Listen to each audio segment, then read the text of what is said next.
ሰለጠንን ብለን በላስቲክ እናሽጋለን ሰለጠንን ብለን ግን ይሄ መድኃኒት እያለ ነው ያያችሁት ፕላስቲክ አይደለም በሻሽ አይደለም በቅጠል ሽንኩርቱ መጥቶ ያወጣላችኋል ይሄ ናቹራል እና ወጥ ብቻ ስለምንመገብ ነው ኑሮ እየተወደደ መምታስታመመናት ብትወድቅ መታነሳናት አይዞህ የምትለናት አለው ስለዚህ ወገኔ የካሮትን ቅጠልም እንደ ጎመን ሰርታችሁ መመገብ ትችላላችሁ ከባልሽ የተረፈ ጊዜ ነው ለጓደኛሽ ሊኖርሽ የሚገባው ከሚስት ከተረፈ ጊዜ ነው ለጓደኛ ልሰጥ የሚገባው እንደዚህ አርገን አናታችን ላይ ነው እናስቀምጠው ማከል እንዴት ናችሁ እኔ እግዚአብሔር ይመስገን በጣም ደህና ነኝ ዛሬ ደግሞ በጣም የሚጠቅማችሁ ለጭንቅላታችን ለፀጉራችን እንዴት ትሪት እንደምናደርግ ኢቭን ለውስጥ ስሜታችን ስፔሻሊ ከ40 አመት በላይ ላለን እህቶቼ የሚጠቅማችሁን ቪዲዮን ይዤላችሁ የመጣሁት እንዲሁም ደግሞ ለጉልበት ህመም ለእግር ህመም በጣም ብዙዎች ጠይቃችሁኛል እንዲሁም እዚህ ጋር የምታዩት ካሮትን ያው ካሮት የተለመደ ነው ካሮትን ታውቃላችሁ ግን የካሮቱ ቅጠል ከላይ ያለው የካሮቱ ቅጠል እንዴት ጠቃሚ ምግብ እንደሆነ ለብዙ ነገር የሚጠቅም በዛ ላይ ደግሞ እንደ ጎመን ሰርተን እንደ ሰላጣ ብንፈልግ እንደ ማንኛውም ነገር ሰርተን እንጠቀመው የካሮትን ቅጠል ገበሬዎች አደራ እንዳትጥሉ ውዶቼ ሁሉ ጊዜ እንደምነግራችሁ ጤናችንን በቤታችን በተፈጥሮ ነገር እንዲሁም ደግሞ ምግቦቻችንን በተፈጥሮ ነገር በአትክልቶቻችን ውጭ ሀገር ላይ የሚጣል ቅጠል የለም የእውነቴንም አረብ ሀገር ብትሄዱ ኢሮፕ አሜሪካ ቅጠል በሙሉ ምግብ ነው እኛ ሀገር ጤፍ እንጀራ በወጥ በሽሮ ወጥ እንጀራና ወጥ ብቻ ምግባችን ነገር ግን ምግባችንን አብዝተን በዛ ላይ ጤናማ አድርገን ጤናችንን የሚሰጡ ምግቦች እንደገና ጤፍ ተወደደ ጤፍ ላይ ብቻ ትኩረታችን ከምንሰጥ የተለያዩ ቅጠላቅጠሎችን አትክልቶችን በመመገብ አንደኛ ነገር ኢኮኖሚያችን ለገበያችን ለኢኮኖሚያችን የሚረዳን ሁለተኛ ነገር ጤናችንን ለመጠበቅ ይረዳናል ሶስተኛ ነገር ብዙ የጤና ጠቀሜታ እናገኝበታለን እንደገና ደግሞ ራበኝ ማለት ይቀራል ራበን የሚባል ነገር ኢትዮጵያ ውስጥ ይቀንሳል ማለት ነው የተለያዩ ቅጠሎችን በመንመገብበት ጊዜ ያ የምንመገበው ቅጠል ሆዳችንን ይሞላል እንደገና ረሃባችን ያስታግሳል እንደገና ጤና እናገኝበታለን እንደገና ደግሞ ለቆዳችን ለሰውነታችን ለአጥንታችን ለጉልበት ለማግኘት አቅም ለማግኘት ኢቭን የውስጥ ኪድኒያችን ኩላሊታችንን ጉበታችንን ሁሉ ጤናችንን የሚጠብቁልን ብዙ የጤና ጠቀሜታ ያላቸው የምንጥላቸው ቅጠላቅጠሎች ሆነው ተገኝተዋል ስለዚህ ይሄንን ካሮት እንዴት እንደምናዘጋጅ እነግራችኋለሁኝ እዚህ ጋር ደግሞ ዛሬ በጣም ኢምፖርታንቱ ለራሳችን ቅል ለፀጉራችን እንዲሁም ለጭንቅላታችን ለቆዳችን የሚጠቅመን ለቆሮቆር ለፎሮፎር ለራስ ምታት ለብዙ ስትረስ የሚጠፋ በቤት ውስጥ ስንብል እኛ ሴቶች የምንጠቀመው ጭንቅላታችን ላይ የምናረገው ነው ማሳያችሁ እኔ አሁን ቤቴ ስለምውል ዛሬ ይሄንን ጭንቅላቴ ላይ አርጌ ስራዬን የምሰራው ቤቴን ማጽዳት ብፈልግ ኩክ ማድረግ ብፈልግ ቁጭ ብዬ ፊልም ማየት ብፈልግ ምን ብፈልግ እቺን አናቴ ላይ አድርጌ ሪላክስ አረጋለሁ ማለት ነው እዚህ ጋር የማሳያችሁ ኮኮናት ብዙም አያስፈልጋችሁ አናታችሁ ላይ ለማድረግ ስለሆነ እቺ አንድ የቡና ማንኪያ ወይም ግማሽ የቡና ማንኪያ ልብ አድርጉ ኮኮናት ደግሞ ለሌላችሁ ኦሊቭ ኦይል መጠቀም ትችላላችሁ። ቅቤን እንዳማራጭ ደግሞ ለጋ ቅቤ የምታገኙ ለጋ ቅቤ መጠቀም ትችላላችሁ። እንዲሁም የአልመንድ ኦይል ላላችሁ የአልመንድ ኦይል ማንኛውንም ቅባት መጠቀም ትችላላችሁ ማለት ነው። አሁን እዚህ አያችሁ ታዲያ ኮኮናቴ ላይ እዚህ ጋር የምታዩት የተፈጨ ጥቁር አዝሙድ በጣም ትንሽ ጥቁር አዝሙድ ሩብ የሻይ ማንኪያ የምትሆን አያችሁት መፈጨት አለበት። ጥቁር አዝሙዱ የተፈጨ ጥቁር አዝሙድ ጨምራለሁ። ጥቁር አዝሙድ በልተነው እንዲሁም ደግሞ ከውጪ ቆዳችን ላይ በመናረግበት ጊዜ ስፔሻሊ እዚህ ጭንቅላታችን ላይ በመናረግበት ጊዜ ባናታችን ገብቶ ስትረስን፣ ራስ ምታትን፣ ጭንቀትን እንደገና ደግሞ ለደም ዝውውር እንዲኖረን ቆዳችን ደግሞ ጉዳት ካለው መሰነጣጠቅ፣ የቆሰለ ፎሮፎር፣ ቆሮቆር ምን ካለ ፀጉራችን ውስጥ ያሉ መጥፎ ነገሮችን ኢቭን ተባዮችን ካሉ ተባዮችን ለማስወገድ በጣም ይረዳል። እዚህ ጋር የደቀቀ ጥቁር አዝሙድ ተጠቅሜያለሁኝ። አሁን እንደምታዩት ጥቁር አዝሙድንና ኮኮናት ባተሩን ወይም ደግሞ ቅቤም ከሆነ ቅቤ ወይም ደግሞ ኦይልም ከሆነ ኦይል የምታገኙትን ብቻ እዚህ ጋር ነው ፖይንቱ። እዚህ ጋር እንደምታዩት ቅጠል አለ። ይሄ ቅጠል እኔ ሰላጣ ነው፣ የሰላጣ ቅጠል ነው። የሰላጣ ቅጠል አያችሁት? ይሄንን ቅጠል ነው ፖይንቱ እዚህ ጋር ነው። አዳምጡ። የሰላጣውን ቅጠል እንደዚህ ታረጉና አሁን ይሄንን እዚህ አድርገን በላስቲክ አይደለም በሻሽ አይደለም በቅጠል የተፈጥሮ ቅጠል አረንጓዴው ቅጠል እንደዚህ አድርገን አናታችን ላይ ነው እናስቀምጠው። መሀከል አናታችን ላይ ልብ አድርጉ። ትሪትመንቱ ቅባቱ ብቻ ሳይሆን ይሄ አረንጓዴው ቅጠል ራሱ በጣም ናቹራል ኮኔክሽን ከቅጠሉ ጋር ስላለው ቅጠሉ በጣም ኢምፖርታንት ነው። ዝም ብላችሁ ላስቲክ የምናደርገው ሻሽ የምናደርገው አናታችን ላይ ቅባት ተቀብተን ዋጋ የለው። ይሄ በጣም ይጠቅማችኋል። ለቴን ነው። ይሄንን ቅጠል አናታችን ላይ ከነቀጠሉ እናደርገውና እንቆያለን። ከነቀጠሉ አናታችን ላይ በማስቀመጥ ብንፈልግ 1 ሰዓት ብንፈልግ 2 ሰዓት ብንፈልግ ሙሉ ቀን ብናውለው ችግር የለውም። ይሄ ቅጠል ከቆዳችን ጋር ከሰውነታችን ጋር በሚገናኝበት ጊዜ ኢነርጂ ይሰጠናል። የተፈጥሮ ሕክምና አለው ራሱ። ሰላጣን ለማታገኙ ጎመንን ለማታገኙ የድሮ የሀገራችን ሰዎች ቂቤን በቅጠል እዚህ ላይ የሚያደርጉት ውዶቼ መድኃኒትነት አለው፣ ልዩነት አለው። ከላስቲክ ይሄ ተፈጥሮ ልዩነት አለው።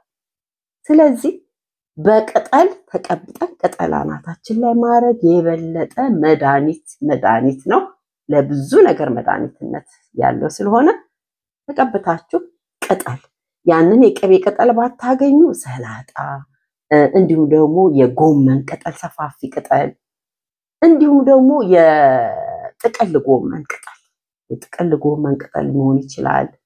ሰፋ ያለ እንደዚህ ቅጠሎች አናታችን ላይ ከቅባቱ ጋር አድርገን ሪላክስ ማድረጉ በጣም የተሻለ ለውጥ ነው በራሳችሁ ላይ የምታገኙት።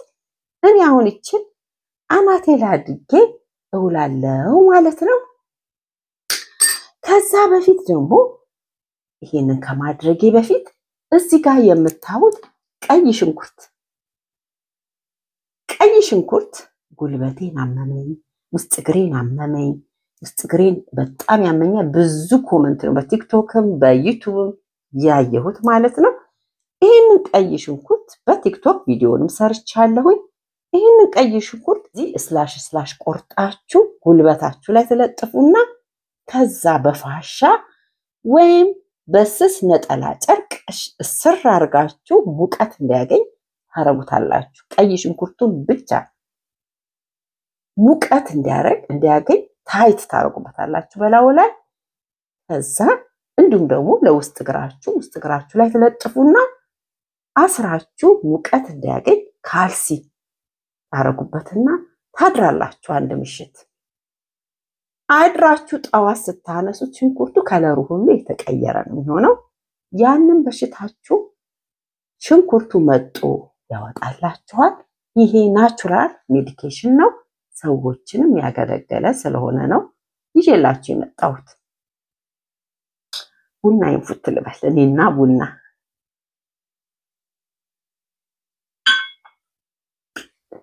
ከዛ ይሄንን ካነሳችሁ በኋላ ታጥባችሁ ትውሉና ለሶስት ተከታታይ ቀን ነው እንዲሁ ኔክስት ምሽት እንዲሁ አርጋችሁ ሽንኩርታችሁን ለጥፋችሁ ጉልበታችሁ ላይ በደንብ አስራችሁ ታይት አርጋችሁ በተደጋጋሚ ለሶስት ተከታታይ ምሽት ይሄን ካረጋችሁ በኋላ ከባድ ለውጥ በላችሁ ላይ ታመጣላችሁ ማለት ነው። በጣም ነው የምትወዱት።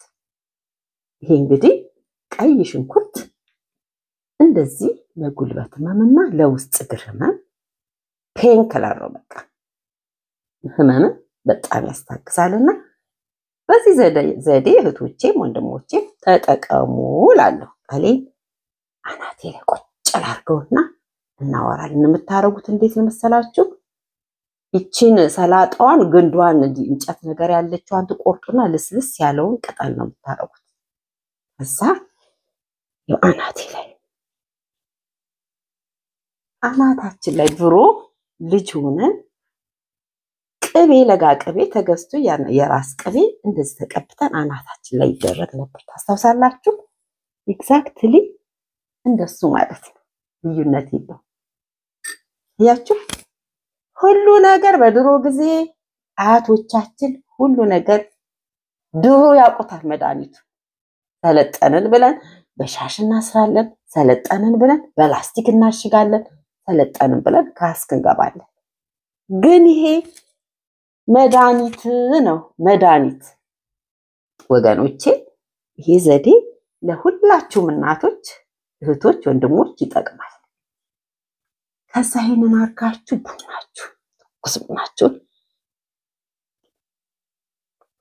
ቡናችሁን ብትፈልጉ ግሪን ቲያችሁን ብትፈልጉ ወተታችሁን ብትፈልጉ የምትፈልጉት ቁጭ ብላችሁ ሪላክስ አርጋችሁ ነው ፊልም ያለ ዛሬ አንድ አዲስ የወጣ ፊልም አለ።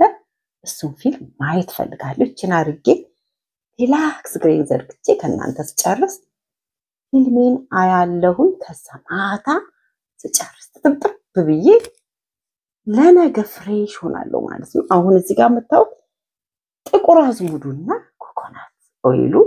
ጥቁር አዝሙዱ ኮኮናት ኦይልም እንደምታውቁ ለፀጉርም ለቆዳም ጥሩ ነው። ጥሩ ሪሊፍ ጥሩ ሜዲኬሽን አገኛለሁ ማለት ነው። እንደዚህ አርጌ ሪላክስ አረጋለሁ። እህቶቼ እንደዚህ ተጠቀሙ። ሌላው እንግዲህ ይሄን ካሮት ቅጠል እንዴት እንደምታዘጋጁት እኔ ትላንት አዘጋጅቼ ቪዲዮ ስላልቀረጽኩት ነውና ትላንት አዘጋጅቼ ከመቤተሰቤ በልተን በጣም ወደነዋል። አሁን የምታረጉት ካሮቱን እንደዚህ ከነቀጠሉ ይሸጣል። አንዳንድ ቦታ ላይ ከነቀጠሉ ካሮቱን ታገኙታላችሁ ማለት ነው። ያንን ትገዙና ትቆርጡና ካሮቱን እንደዚህ ቆርጣችሁ ቅጠሉን ማሳያችሁ። ቅጠሉን እንደዚህ የካሮቱን ቅጠል ታወጡና በደንብ መታጠብ አለበት። አፈር አለው፣ ቆሻሻ ይዛል። በደንብ ጥብ አርጋችሁ ቅጠሉን 2-3 በንጹህ አጥባችሁ በሎሚ ወይም ባቼቶ ታለቀልቁታላችሁ። ከዛ በኋላ ሰላጣ ቲማቲም፣ አንድ ሽንኩርት ሰላጣ እንደምታዘጋጁት ቲማቲም እንደምታዘጋጁት ይሄንን ትከትፉታላችሁ። ክትፍ ታረጉና እኔ እንደሰራሁት ነው የምነግራችሁ። ክትፍ ታረጉና ከዛ በኋላ የሚያስፈልጋችሁን ድሬሲንግ ዘይታችሁን ጨዋችሁን ሎሚ አቼቶ ምናምን ያዘጋጃችሁት የምትፈልጉትን ቅመም ጨምራችሁ ደባልቃችሁ ጥሬውን እንዴት እንደምትመገቡ ነው የነገርኳችሁ። አብስለን ይሻላል ለምትሉ ሰዎች ደግሞ እንዲሁ አጥባችሁ በደንብ አርጋችሁ ከዛ ክትፍ አርጋችሁ ሽንኩርታችሁን ካሮታችሁን ቲማቲማችሁን ከፈለጋችሁ አትክልት ጥብስ አርጋችሁ ይሄንን መመገብ ትችላላችሁ። እንደ ጎመን ወጥ ሰርታችሁ መመገብ ትችላላችሁ። ስለዚህ ኢትዮጵያ ውስጥ ቅጠላ ቅጠል ገበሬ ይሄንን ካሮቱን ስታወጡ ገበሬዎች ስፔሻሊ በየገጠሩ ላሉ ገበሬዎች ብትነግሯቸው ጥሩ ነው። ካሮቱን አውጥተው ካሮቱን ቅጠሉን ይጥሉታል። እንዳይጥሉት ቅጠሉ በደንብ በንጽህና ተዘጋጅቶ በየሱፐርማርኬቱ መቅረብ አለበት። ስለዚህ ወገኔ የካሮትን ቅጠልም እንደ ጎመን ሰርታችሁ መመገብ ትችላላችሁ። ኑሮ በዘዴ እኛ ሀገር ጤፍና ወጥ ብቻ ስለምንመገብ ነው ኑሮ እየተወደደብን የመጣው። የሚበሉ ነገሮችን እየጣልን እያስወገድን ጤፍ ላይና ወጥ ላይ ብቻ ስላተኮርን ነው። እነዚህ ነገሮችን የማይጣሉ ነገሮችን እየተካን አትክልትን ከመናቅ ድሮ በልተናናቅም አይታወቅም ከምትሉ አዳዲስ ቅጠላ ቅጠሎችን መመገብ ልመዱ።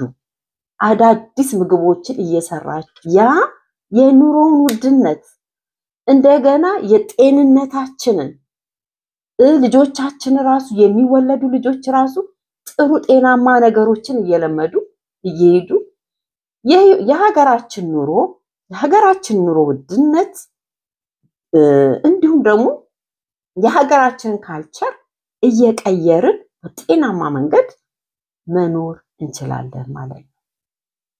ስለዚህ ይሄንን ያያችሁ ይሄንን የሰማችሁ ይሄ ቪዲዮ ይጠቅማል ለምትሉ ሼር ለቤተሰቦቻችሁ ለወገኖቻችሁ ሼር በማድረግ ገበሬዎቹም ጋር እንዲደርስ እንዲሁ ደግሞ በየጓራችሁ ጓሮ ላላችሁ ሰዎች እንደዚህ ካሮቱንም ጎመኑንም ቆስጣውንም ቲማቲሙንም ቃሪያውንም እየተከላችሁ የኑሮውን ውድነት ልትከላከሉ ትችላላችሁ።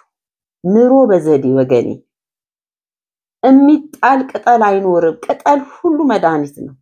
በአግባቡ ከተመገብነው በአግባቡ ከያዝነው ቅጠል መድኃኒት ነውና እንደዚህ የካሮትን ቅጠል በዚህ መንገድ ብትጠቀሙ በጣም ጥሩ ነው ብዬ ነው። እንዲሁም ደግሞ ይቺ ቅጠል ቡናይ እንዳይቀሰቅስ ሰላጣ በተወደደ ሰላጣ አንቺ አናትሽ ላይ ታረጋለሽ የምትይም ደግሞ አለሽ ኮሜንት በተወደደ ብለሽ አስተያየት የምትሰጪያለሽ። አንዳንድ ጊዜ ሰላጣ የምንጥለው ፓርት አለ። ለምሳሌ ከላይ ሰላጣውን የውስጡን ከላይ የምንጥላት አንድ ሁለት ቅጠሎች አሉ የተበላሹ። እነሱን ቅጠሎች መጠቀም ትችላላችሁ። ለጤናዬ ጥሩ እስከሆነ ድረስ የምመገበውስ ቢሆን ተጠቀምን አናቴ ላይም ባደርግ ምንም አይደለም። ለኔ ለጤናዬ ጠቅሞኝ ሪሊፍ ከሰጠኝ ምንም አይደል። ይሄም ጤና አይደል? ይሄም አስፈላጊ አይደል?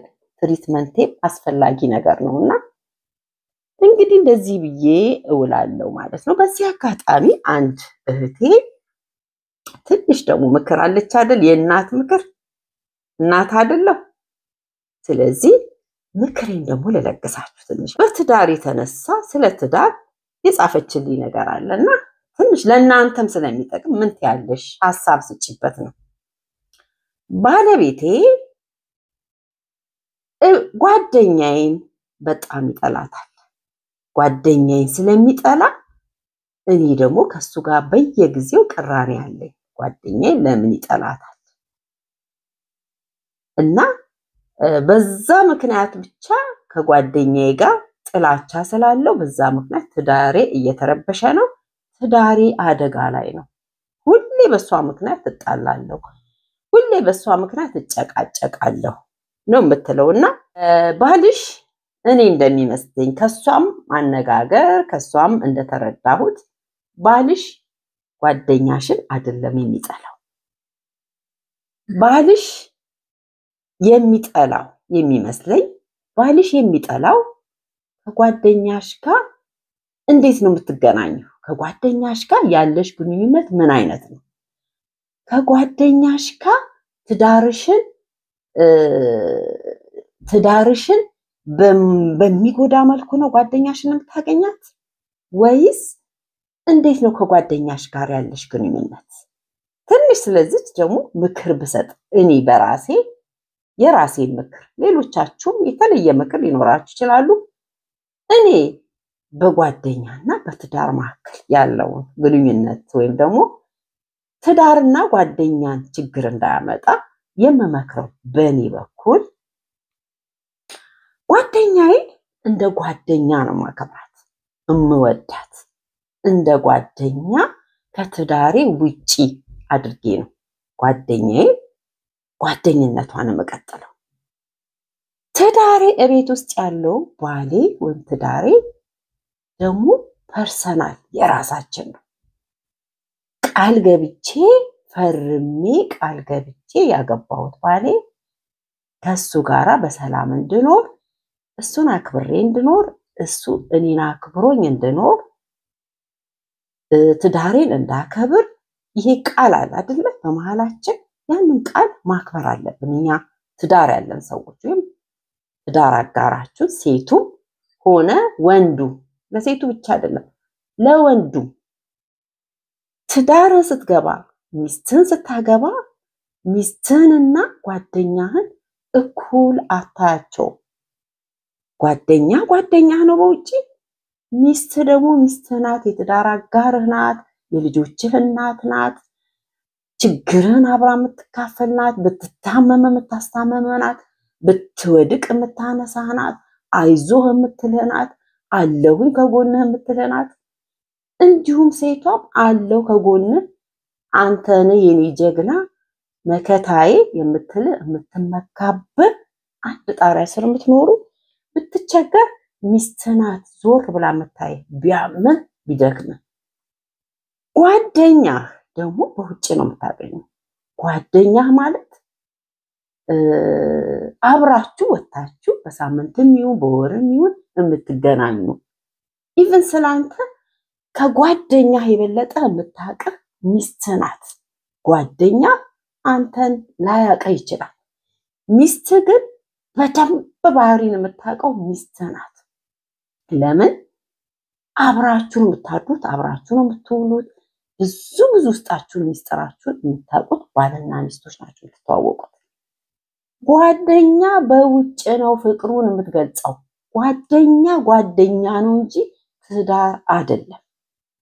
ስለዚህ ከጓደኛ ይልቅ ሚስትህን ቅድሚያ ልሰጣት ይገባል። ከጓደኛሽ ይልቅ ባልሽ ቤት ውስጥ ያለው ባልሽ ቅድሚያ ሊሰጠው ይገባል። ከባልሽ የተረፈ ጊዜ ነው ለጓደኛሽ ሊኖርሽ የሚገባው። ከሚስትህ ከተረፈ ጊዜ ነው ለጓደኛ ልሰጥ የሚገባ። ሁለታችሁ እኔ በዚህ ነው ማምነው፣ የኔ አስተሳሰብ ነው። ይሄንን ደግሞ ሌሎች የሚያስቡት ሌሎች ምክር የሚሰጡ ሰዎች ደግሞ ሌላ ነገር ሊሉ ይችላሉ። እኔ ግን ከባልና ሚስት ከባለ ትዳሮች በኋላ ነው ጓደኛ ሊሆን የሚችለው። ወይም ደግሞ ለጓደኛሽ ጊዜ ልሰጭ የምትችይው ከባልሽ በኋላ ነው። አንተም ከሚስትህ በኋላ ነው።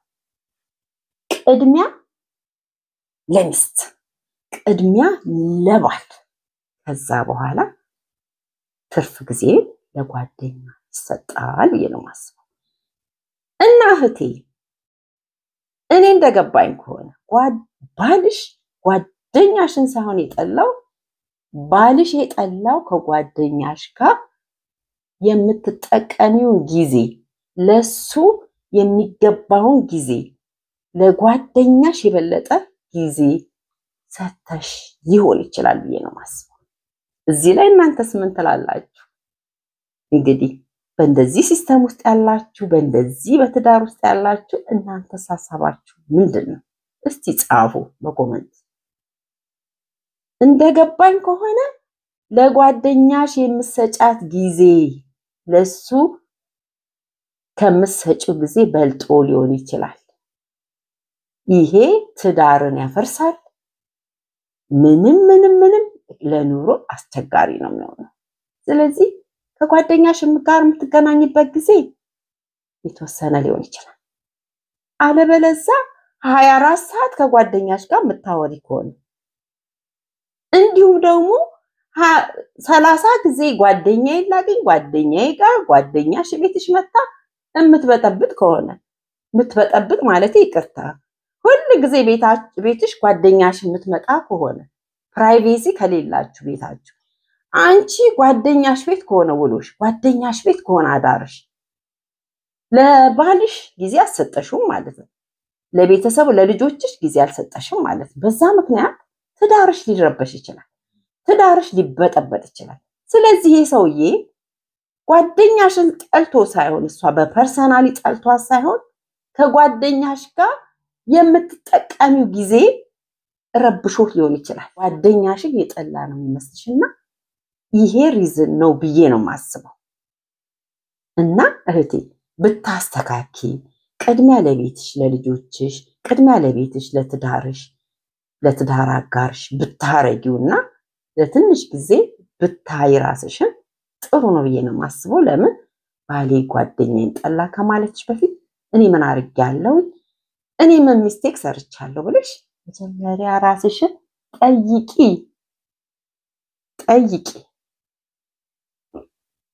ከዛ በኋላ መልሱን ታገኛለሽ።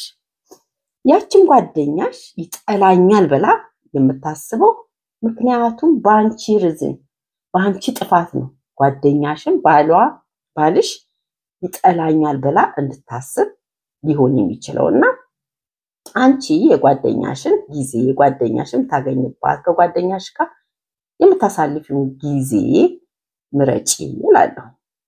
ይሄንንስ በዚህ ምን ሐሳብ ትሰጣላችሁ? ይሄስ አደጋ ሊያመጣ አይችልም ብላችሁ ታስባላችሁ? የባልና የትዳርና የጓደኛን አጠቃቀሙን ማወቅ አለበት። ጓደኛ በሳምንት አንድ ቀን ልታገኝ ትችያለሽ። ታገኛት በስልክም ቢሆን ዘም በሎ 24 hours ከጓደኛ ጋር አዶን ነው አይወራም። ጊዜ ሊኖር ይችላል። የምታወሪ በስልክ ራሱ ጊዜ ሊኖር ይገባል። ለራስሽ ጊዜ፣ ለልጆችሽ ጊዜ፣ ለባልሽ ጊዜ ሊኖር ይገባል እንጂ 24 ሰዓት ስልክ ላይ ቁጭ ብለሽ ከጓደኛሽ ጋር ብታወሪ ምንድነው የምታወሪ? የሚወራውስ ምንድነው? ለራስሽ ጊዜ ብትሰጪ፣ ለባልሽ ጊዜ ብትሰጪ፣ ለልጆችሽ ጊዜ ብትሰጪ ትዳርሽን ሴፍ ማድረግ ትችያለሽ ብዬ ነው የማስበው እህቴና ስምሽን መግለጽ አልፈልግም። ይሄንን የጻፍሽልኝ ይሄ መልስ ለአንቺ ጥሩ ነው እንድም ለሌሎቹም አስተማሪ ነው ብዬ ስላሰብኩ ነው አንቺን ፒክ አድርጌ ይሄን ለመልስ የተገደድኩትና ወገኖቼ ትዳርና ጓደኛ በጣም ልዩነት አለው። ትዳር ነው፣ ጓደኛ ናት። ጓደኛህን እንደራስ ውደድ ይላል። ውደጃት፣ አክብሪያት፣ ግን ጊዜሽን ቅድሚያ ለቤትሽ ለትዳር አጋርሽና ለልጆችሽ ቅድሚያ ቢቀድም ጥሩ ነው ብዬ አስባለሁኝ። የምትገናኝበት ዘዴ የምታወሪበትም ጊዜ ወይም ታይም ሊኖረው ይገባል ብዬ አስባለሁ በእኔ በኩልና ይሄንን እያልኩኝ እንዲሁ በዚሁ ላይ ሐሳብ ያላችሁ አስተያየት ያላችሁ በኮሜንት ስራ አስቀምጡልኝ። ይሄንን ስል ሴቷን ብቻ ሳይሆን አንተም ወንዱ ጓደኛ ከሚስትህ አይበልጥም። ጓደኛ ሚስትህ ናት፣ የትዳር አጋርህ ናት። ብትደክም ብትጠቁር ብትከሳ ብትወድቅ የምታነሳ ጓደኛ። አንዳንድ ጓደኛ የወደክ ጊዜ የደከምክ ጊዜ የጠቆርክ የከሳ ጊዜ ያጣህ ጊዜ የተቸገርክ ጊዜ ፊቱን ነው የሚያዞርብ። ይሄንን ደግሞ አትርሳ። ሴቷም እንደዛው በሌለሽ ባጣሽ በተቸገሽ ጊዜ ትዳርሽ ራሱ በፈታሽ ጊዜ ያቺ ጓደኛሽ ምናልባት ካንቺ ጎንም ላትሆን ትችላለች። ስለዚህ ወገኖቼ ትዳር ክቡር ነው። ትዳር በሁለት ሰዎች መካከል መንፈስ ቅዱስ ይኖራል። ስለዚህ ትዳርን በደንብ ማክበር ጥሩ ነው በተቻለ መጠን እግዚአብሔር እስከፈቀደ ድረስ።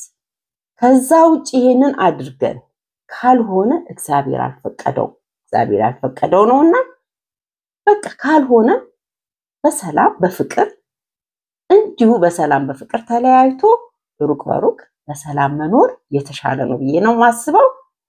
በተረፈ አበዛውባችሁ እንግዲህ እቺን ለዛሬ ካልኳችሁ እንግዲህ ይሄው ቀለጥ እያለ ነው ያያችሁት። ዋው እየወረደ ነው ደስ ሲል። አሁን እንግዲህ እኔችን አናቴ ላይ እንዳለች ምንም ማለካም እንዲሁ እንዳለ ቀስ ብዬ ተነስቼ ፊልሜን አይቼ ጨርሼ ተጣጥቤ ውልቅልቅ አርጌ ተጣጥቤ ጸዳድቼ ለነገዬ ፍሬሽ እሆናለሁ ማለት ነው። ይሄን ቪዲዮ ከወደዳችሁት ላይክ እንዲሁም ደግሞ ይጠቅማል ካላችሁ ለሌሎች ሼር በማድረግ እንግዲህ በዚሁ ይብቃኝላለሁኝ። ሐሳብ አስተያየታችሁን በኮሜንት ጻፉልኝ። እንዲሁም በዛሬው ቀን ወደዚህ ቻናል የመጣችሁ ሰብስክራይብ በማድረግ ቤተሰብ እንድትሆኑ በትህትና ጠይቃለሁ። ቪዲዮ ላይክ በማድረግ እንድትወጡ ባይ